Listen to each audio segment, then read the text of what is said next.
Vali G'ofurov 1922-yilda Zangiota tumanida tug'ilgan.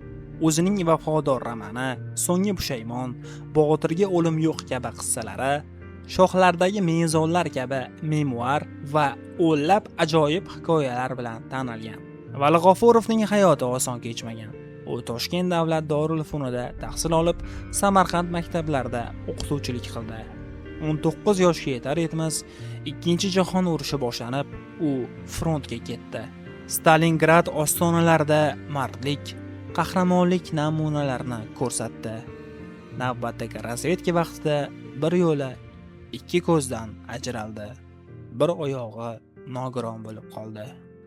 Jangdan qaytgach tirishqoqligi, mehnatsevarligi va yaxshi odamlar ko'magida Braille igna bilan yozish, o'qish usulini o'zlashtirib oldi. O'qituvchilik qildi, ko'zi ojizlarga rahbarlik qildi. 1960-yilda uning igna bilan yozilgan Vafodor romanining birinchi kitobi nashr etildi. 1973-yilda Vafodor romanining ikkinchi kitobi chop etildi. Asar kitobxon va adabiy jamoatchilik tomonidan iliq kutib olindi. Rus va qardosh tillariga tarjima qilindi. Romanda yozuvchining shaxsiy hayoti, taqdiri orqali xalqimizga xos metin mustahkam iroda, qahramonlik, birodarlik tuyg'ulari ulug'landi.